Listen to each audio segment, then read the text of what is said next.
আপনার কি মনে হয় ভারতের হাই কমিশনার, যিনি নবনিযুক্ত বাংলাদেশ হাই কমিশনে, মানে বাংলাদেশের ভারতীয় হাই কমিশনে, তিনি শুরুতেই তোপের মুখে পড়লেন, তিনি যে মন্তব্য করলেন বাংলাদেশে প্রবেশ করেই শনিবার, এবং নিশ্চয়ই আপনি জানেন যে তিনি বলেছেন ভারতের পপুলেশন 140 কোটি, বাংলাদেশের 20 কোটি, আমরা অ্যাড করতে চাই 160 কোটি, এখানে আমরা সবাই একসঙ্গে হব, আলাদাভাবে ভাবছি না, বাংলার একই আকাশ একই বাতাস, চ্যালেঞ্জও অনেক ক্ষেত্রে এক, তাই আমাদের পথ ভুল হওয়ার সুযোগ নেই, ইত্যাদি ইত্যাদি আরো অনেক কিছু বলেছেন। এবং সেই বিষয়টিকে কেন্দ্র করে এখন রাজনীতির মাঠটি বেশ উত্তপ্ত।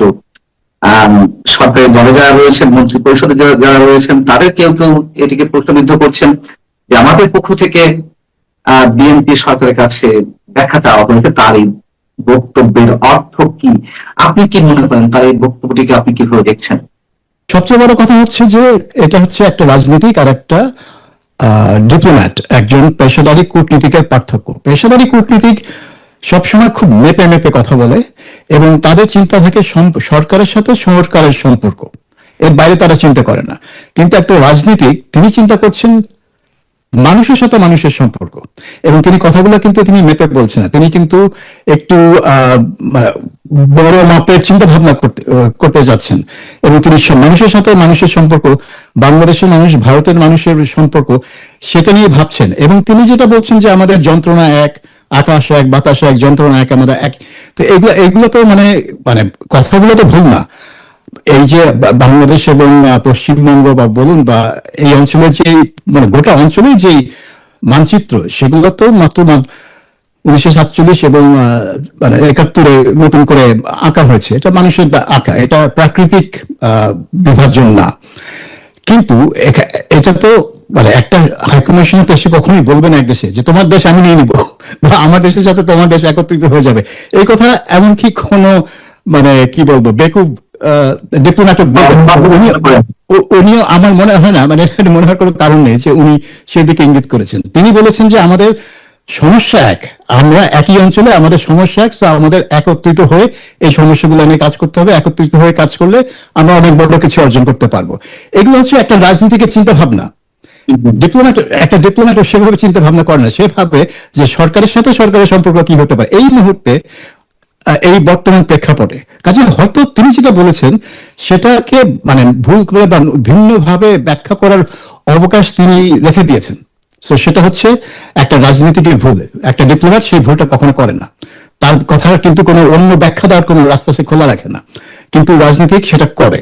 এবং বাংলাদেশে এই ত্রিবেদীর ক্ষেত্রে সেটাই হয়েছে। এখন যারা বাংলাদেশে ভারত বিরোধী রাজনীতি করতে চান বা ভারত বিরোধিতাকে পুঁজি করে তাদের রাজনীতি এগিয়ে নিতে চান, তারা এটা লুফে নিয়েছে, তার এই মন্তব্য, কারণ তারা জানে এটা আমি অন্যভাবে ব্যাখ্যা করতে পারবো, এবং সেই ব্যাখ্যা করলে মানুষকে আমি একটু গরম করে ফেলতে পারবো। যেই দেখো, একটা হাই কমিশনার নিযুক্ত হয়েছেন, তিনি এসেই এমন সব কথা বলছেন যেটা বাংলাদেশের স্বাধীনতা সার্বভৌমত্বের জন্য একটা হুমকি।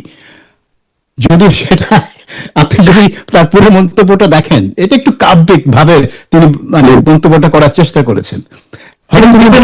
এক্সাম্পল দিয়েছেন বাংলাদেশে প্রবেশের আগে তিনি ভারতের কোনো কোনো মিডিয়ার সঙ্গে কথা বলছিলেন, তিনি ভূপেন হাজারিকার উদাহরণ দিয়েছেন। নিশ্চয়ই ভূপেন হাজারিকার গানটির কথা মনে আছে, এই গঙ্গা আমার মা, পদ্মা আমার মা, এবং সেখানেও কথাগুলো ছিল এই একই বাতাস একই আলো ইত্যাদি ইত্যাদি।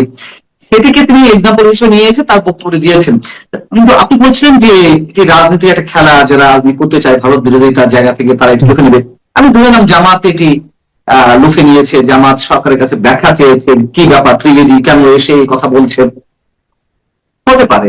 কিন্তু বিএনপি মানে আমাদের এই মুহূর্তে যে সরকার, বিএনপি সরকার এবং ভারতের বিজেপি সরকারের মধ্যে যখন একটি সম্পর্ক উন্নয়নের চেষ্টা আমরা দেখছি, সেই জায়গায় বিএনপি কোন কোন মন্ত্রী, বা আমি যদি স্পেসিফিক্যালি বলি তথ্যমন্ত্রী জহিরুদ্দিন স্বপন সাহেব, তিনি বলেছেন যে আমাদের মানে তিনি তার বক্তব্যের প্রথমে এরকম যে যারা 56,000 বর্গ মাইলের বাংলাদেশে বাংলা ভাষায় কথা বলেন এবং যারা বাইরে কথা বলেন তাদের ভাষা এক হলেও মনোজগতে পার্থক্য রয়েছে, এই জন্য সীমান্তের ওপারে কিংবা কলকাতায় গিয়ে বাঙালির সার্টিফিকেট নিতে হবে না, আমরা নৃতাত্ত্বিক ভাবে বাংলাদেশি।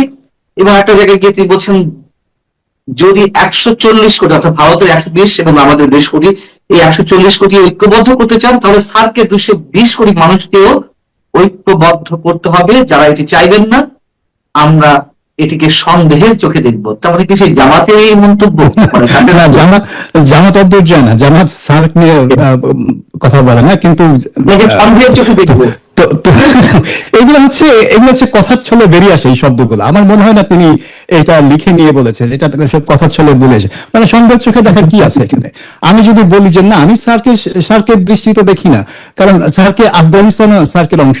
আফগানিস্তানের সাথে বাংলাদেশের আকাশ বাতাস, মানে সংস্কৃতি ভাষার কি সম্পর্ক? জিরো সম্পর্ক। হ্যাঁ, তারপর আপনি দেখুন পাকিস্তানের সাথে তো আমরা ছিলাম 23 বছর, ঘোড়ার ডিম কি হলো? একটা যুদ্ধ করে বেরিয়ে আসতে হলো। তাহলে পাকিস্তানের সাথে আমাদের একই যন্ত্রণা, একই আকাশ বাতাস নেই? সো এগুলো বলার, এটা একটু মানে কি বলবো, একটু আমার কাছে এগুলোকে বাখোয়াস কথা মনে হয়।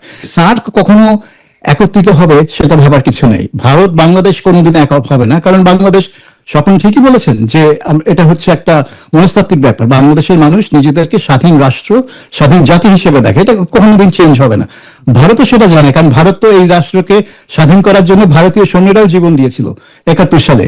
কাজে ভারত যে সেটা অন্যভাবে দেখবে, সেটা ভাবার কোনো কারণ আমি দেখি না। কিন্তু প্রশ্ন হচ্ছে যে আহ আমাদের প্রধানমন্ত্রী মালয়েশিয়াতে যাচ্ছেন, প্রথমে দিল্লিতে যাওয়ার আমন্ত্রণ জানানো হয়েছিল, নরেন্দ্র মোদী নিজের ফোন দিয়ে এই ফর্মালিটিজের জায়গা থেকে হোক বা আনুষ্ঠানিকতা হোক, যেভাবে বলি না কেন, আমন্ত্রণ তো জানিয়েছিলেন।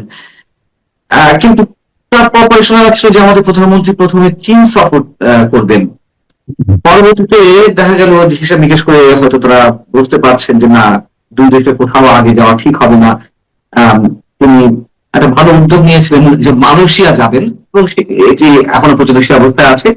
এবং আম কূটনীতি যেটি বরাবরই দেখা যায় আমাদের দেশে, যে আমের সময় আমের মাধ্যমে শুভেচ্ছা পাঠানো হয়, একটা কূটনৈতিক বার্তা। অন্য বার্তা আমরা দিল্লিতে পাঠাতে দেখি যে কোনো সরকারের সময়, এখন মালয়েশিয়াতে পাঠানো হলো। তো ব্যালেন্স করতে গিয়ে কি ইনব্যালেন্সড হয়ে যাচ্ছে আমাদের যে প্রতিবেশী যে কূটনীতি গুলা, সেই দিক থেকে? না, ইমব্যালেন্স আমি বলবো না। যেটা হচ্ছে, আপনি খেয়াল করেছেন যে তারেক রহমান নির্বাচিত হওয়ার পরপরই ভারত থেকে কিন্তু একটা উদ্যোগ নেওয়া হয়েছিল সম্পর্ক আর মানে ভালো উন্নয়ন করার জন্য। নরেন্দ্র মোদী কিন্তু প্রথম বিশ্ব নেতা যিনি তারেক রহমানকে কংগ্রাচুলেট করে বার্তা পাঠিয়েছেন। তিনি প্রথমে তারেক রহমান এবং তার গোটা পরিবারকে ভারত সফরের জন্য আমন্ত্রণ জানিয়েছিলেন, এবং তখন একটা ধারণা জন্মেছিল যে তারেক রহমান হয়তো প্রথম সফর, বিদেশ সফর ভারতেই হবে। এবং এটা হলো খুব একটা যে আশ্চর্যকর কিছু হতো বা খারাপ কিছু হতো তা না, কারণ ভারত হচ্ছে বাংলাদেশের সবচেয়ে বড় প্রতিবেশী। বাংলাদেশের স্থল সীমান্তের প্রায় 95% ভারতের সাথে। কাজে ভারতের যে গুরুত্ব অন্যান্য দেশের যে কোনো দেশের চেয়ে ভারতের গুরুত্ব বাংলাদেশের ভূ রাজনীতি, নিরাপত্তা, অর্থনীতি সবকিছুর জন্য সবচেয়ে বেশি। কিন্তু তারপর দেখেন খলিলুর রহমান ভারত গেলেন, তারপর কিন্তু এই নিয়ে আর কোনো উচ্চবাচ্য নেই। কাজে এই সম্পর্ক উন্নয়নের যে পদক্ষেপটা ছিল ভারতের দিক থেকে, বাংলাদেশের দিক থেকে সেভাবে রেসিপ্রোকেট করা হয়নি, এবং পুরো জিনিসটা থেমে গেল। এবং দেখেন তারপরে যদিও বাংলাদেশ সরকার, এই বিএনপি সরকার ওই ইউনুস সরকারের মতো উঠতে বসতে ভারত বিরোধী কথাবার্তা বলেনি এই কয়েক মাস, কিন্তু ভারত নিয়ে তেমন কোনো ভালো কথাও বলেনি, বা ভারত নিয়ে কোনো চিন্তা ভাবনা, প্ল্যান, পরিকল্পনা সেগুলো নিয়ে কোনো আলাপ হয়নি। অর্থাৎ ভারতের সাথে সম্পর্ক যেন কোথাও আটকে গেল।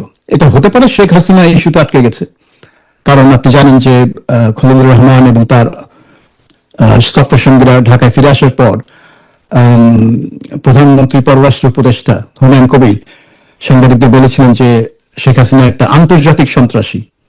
এটা মানে কি আমি জানি না। আল কায়দা, ইসলামিক স্টেট এরা আন্তর্জাতিক সন্ত্রাসী, শেখ হাসিনা কি করে আন্তর্জাতিক সন্ত্রাসী হয় এটা আমি জানি না। যাই হোক, তিনি আন্তর্জাতিক সন্ত্রাসী এবং তার আর কোনো গুরুত্ব নেই বাংলাদেশে। তিনি বাংলাদেশের মানুষ তাকে ভুলে গেছে। কিন্তু একই সাথে তিনি বললেন যে আমরা ভারতকে বলেছি তাকে ফিরিয়ে দিতে, বিচার মুখোমুখি করার জন্য। সো ওই জিনিসটা তো আগাচ্ছে না, এবং আগানোর কোনো সম্ভাবনাও আমি দেখছি না। কারণ ভারত কোনোভাবেই শেখ হাসিনাকে মানে মৃত্যুদণ্ডের জন্য, ফাঁসি মুখোমুখি হওয়ার জন্য বাংলাদেশে ফেরত পাঠাবে না। এটা অন্যভাবে হবে যদি হয়। সো হয়তো ওই ইস্যুতে আটকে গেছে।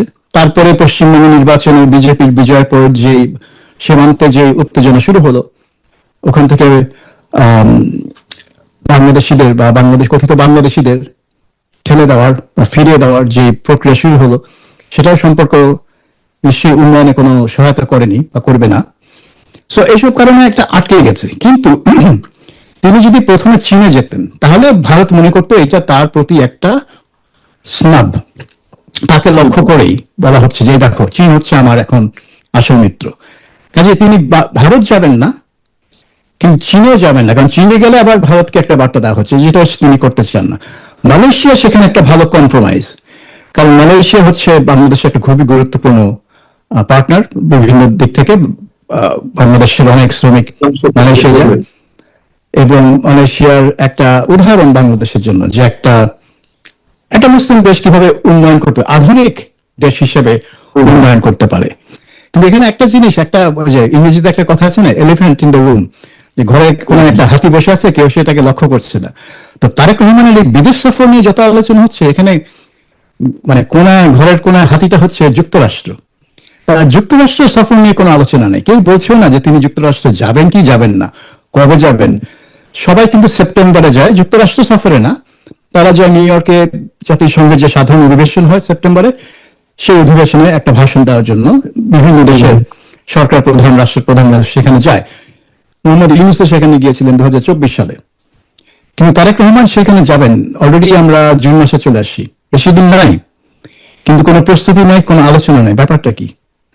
এটার উপর কেউ আলোকপাত করছে না যে তিনি জাতিসংঘে ভাষণ দেওয়া তো একটা নতুন সরকার প্রধানের জন্য এটা এক ধরনের রুটিন কাজ, তাকে এটা করতে হয়, কারণ সারা দুনিয়াকে নিজেকে ঘোষণা দিতে হয় যে আমি হচ্ছি বাংলাদেশের নেতা, এই হচ্ছে আমার পরিকল্পনা, আমি এই করছি বাংলাদেশে, আসুন আমাকে সহযোগিতা করুন, আমাকে এই পথে যাওয়ার জন্য। এবং এই ফাঁকে তিনি দুনিয়া কি ধরনের শান্তি চান, কিভাবে কি ধরনের নতুন ব্যবস্থা চান, সেগুলো তিনি ব্যাখ্যা করেন। সো এটা একটা অপরচুনিটি হিসেবে নেয় সব সরকার প্রধানই। আপনার কি মনে হয়, আপনার বিশ্লেষণটা কি, কেন এটা নিয়ে কোনো উচ্চবাচ্য নেই বা কোনো ধরনের কোনো আওয়াজ নেই? আমি জানি না, কিন্তু মাঝে মধ্যে শোনা যায় যে যুক্তরাষ্ট্রের যে কেন্দ্রীয় গোয়েন্দা সংস্থা আছে FBI, তাদের একটা তদন্তের অংশ হিসেবে তারেক রহমানের উপর হয়তো কিছু কোনো নিষেধাজ্ঞা আছে। এটা আমার শোনা কথা, আমি বলবো যে এটা আমি কোনো নথিপত্র দেখিনি, কিন্তু এটা কিছু কিছু জায়গায় আমি দেখেছি। এবং আমি যতই দেখি যে এত বিদেশ সফর নিয়ে আলোচনা হচ্ছে, অথচ বাংলাদেশের অর্থনীতির জন্য একটা গুরুত্বপূর্ণ দেশ যুক্তরাষ্ট্র, যার সাথে এখন আরো ঘনিষ্ঠ একটা সম্পর্ক হচ্ছে একটা বাণিজ্য চুক্তির মাধ্যমে, সেখানে জ্বালানি নিয়ে চুক্তি হচ্ছে, সেখানে প্রতিরক্ষা নিয়ে চুক্তি হচ্ছে, সেখানে অনেক কিছু নিয়ে চুক্তি হচ্ছে যুক্তরাষ্ট্রের সাথে। তো সেই দেশে তারেক রহমান যাবে না, কেন যাবে না? এবং যাওয়া নিয়ে কোনো আলোচনা নেই, ওয়াই, কেন? আর জাতিসংঘের প্রথম সাধারণ পরিষদের অধিবেশনে তার যাওয়া তো রুটিন কাজ, এটা প্রতিটা সরকার প্রধানই করেন, শেখ মুজিব থেকে শুরু করে ইউনূস, কেউই বাদ দেননি, তিনি কেন বাদ দিবেন? আদৌ কি বাদ দিবেন আমি জানি না, হয়তো আমরা অক্টোবর অগস্ট মাসে গিয়ে শুনবো, কিন্তু সেপ্টেম্বর তো বেশি দূরে নাই। হ্যাঁ, এবং এটা পরিকল্পনা তো অনেক আগে থেকেই করতে হয়, এটা তো আপনি সেপ্টেম্বরের 1 তারিখে গিয়ে পরিকল্পনা শুরু করবেন না, তার অনেক আগে থেকেই পরিকল্পনা করতে হবে। কাজে এখানে ব্যাপারটা কি আমি জানি না, এটা হয়তো আমি জানি না এটা সরকার কোনো ব্যাখ্যা দেবে কিনা, যে যুক্তরাষ্ট্র সফর বা জাতিসংঘে যাওয়ার ব্যাপারটা হচ্ছে একটু ভিন্ন। আপনার তো মনে আছে যে র্যাবের এবং পুলিশের যে আইজি ছিলেন বেনজির আহমেদ, তার বিরুদ্ধে নিষেধাজ্ঞা ছিল যুক্তরাষ্ট্রের, কিন্তু তারপরেও তিনি জাতিসংঘের একটা প্রোগ্রামের জন্য নিউ ইয়র্কে যেতে পেরেছিলেন। এবং শুধুমাত্র আপনি আগে থেকে বিষয়টা নিয়ে বেনজির অ্যারেস্ট হয়েছেন, আমরা কিছুক্ষণ আগেই খবর পেলাম, দুবাই পুলিশ তাকে অ্যারেস্ট করেছে ইন্টারপোলের সহায়তায়। আচ্ছা, এটা আমি আপনার কাছ থেকে শুনেছি, আমি এই খবরটা দেখার সুযোগ পাইনি। তো এখন যদি ইন্টারপোল দুবাই পুলিশকে বলে থাকে যে এই লোক এই অপরাধের জন্য বা এই অপরাধের সন্দেহে তাকে একটা দেশের সরকার অ্যারেস্ট করতে চায়, হয়তো দুবাই পুলিশ তাকে অ্যারেস্ট করেছে, এখন তাকে বাংলাদেশে ফেরত পাঠাবে বিচারের জন্য।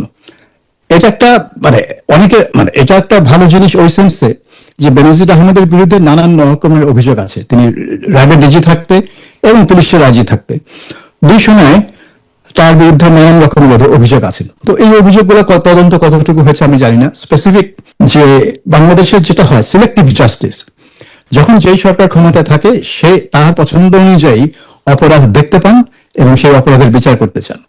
তার পছন্দের না হলে সেই অপরাধ তার চোখেই পড়ে না। হ্যাঁ, অপরাধ এখন সরকারের চোখে পড়ছে না। অপরাধ তো পরের কথা। ডক্টর ইউনূসের আমলে 18 মাস নিয়ে বিএনপি কোনো কথাই বলতে চায় না, এবং এই জন্য অনেকে মনে করছে যে তারেক রহমানের সরকার হচ্ছে ইউনূস সরকারেরই একটা কন্টিনিউশন, তারই একটা ছায়া চলছে। তো এখন ওইটাই হয়ে গেছে সমস্যা, যে বেনজিরকে অ্যারেস্ট করে তাকে জেলে ঢোকানো হবে, তার বিরুদ্ধে মামলা করা হবে, তার বিরুদ্ধে তদন্ত হবে, সবই ভালো। কিন্তু এটা এগেইন আরেকটা প্রমাণ যে এটা বাংলাদেশে যে সিলেক্টিভ জাস্টিসের ব্যাপারটা, আগের যেটা আমার পছন্দ না, যেটা আমার পছন্দের সরকার, সে তার আমল নিয়ে আমি কোনো কিছু ভাববো না, কিন্তু